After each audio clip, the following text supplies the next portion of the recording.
আচ্ছা, প্রশ্নটা মনে হয় এরকম যে যারা নাটকে অভিনয় করে তারা আ সিনেমায় আসলে দর্শক অ্যাকসেপ্টেন্স মনে হয় খুব একটা থাকে না বা এরকম একটা ব্যাপার, তাই তো?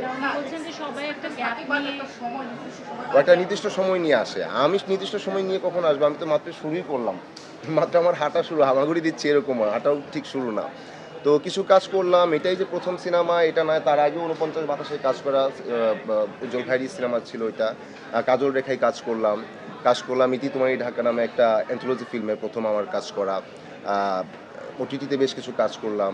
তার মধ্যে নেটওয়ার্কের বাইরে বেশ চমৎকার ইয়ে ছিল। আপনাদের ফিডব্যাক ভালো ছিল, রেসপন্স ভালো ছিল। মহানগরের রেসপন্স বেশ ভালো ছিল।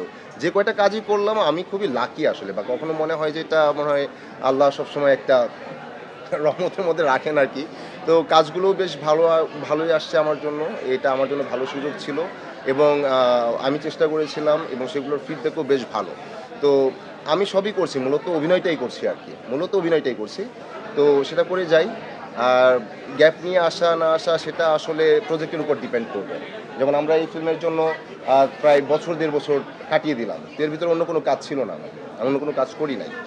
তো এটাই একটা গ্যাপ, প্রস্তুতিটাই গ্যাপ এবং ঠিকঠাক গল্প যদি মানুষের সামনে আসে মানুষ দেখবে। আসলে সেটার যথাযথ একটা গল্প আসবে সেটার জন্য আমার প্রস্তুতি যতটুকু নেওয়া দরকার, যতটুকু সুযোগ আমি পাবো সেটা আমি অবশ্যই নিবো।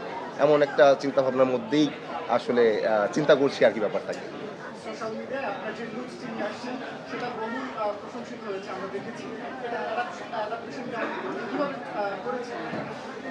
এটা পুরোটাই আইডিয়া হচ্ছে উজ্জ্বল ভাইয়ের। আমি যখন শুরুতেই উনি যখন ২ টা স্কেচ দেখলেন পাশাপাশি, একজন হচ্ছেন জীবনানন্দ দাশ, আরেকজন হচ্ছে নতুন জীবনানন্দ দাশ। তো আমি অবাক যে আমাকে কি দেখতে এমন লাগে আসলে? তো আমি দেখার পর মনে হলো যে হ্যাঁ, লাগে তো। কারণ উনি যতটুকু আমার ঘাটতি ছিল ওনার সাথে মানে অমিল ছিল সেটা মানে মিলিয়ে দেয়া আরকি। তো তারপর এটা কিভাবে হবে আমরা ভাবতে একটা পর্যায়ে আসলো যে আমাদের চুল ফেলে দিতে হবে সামনে। তারপর আরো কিছু প্রসেস। তো ওইভাবেই ধীরে আসা এবং আরো কি বিষয়ের মধ্যে দিয়ে আসছি আমাদের কস্টিউম বা মেকআপ এবং এই এভরিথিং নিয়ে আমরা আসলে ফিল্মের আরো কিছুদিন পর, ফিল্ম রিলিজ হলো আজ, আরো কিছুদিন পর কথা বলব। নাটক বা ধারাবাহিকে তো আপনি দারুণভাবে সফল। সিনেমার এক্সপেকটেশনটা কেমন? কি প্রত্যাশা করছেন?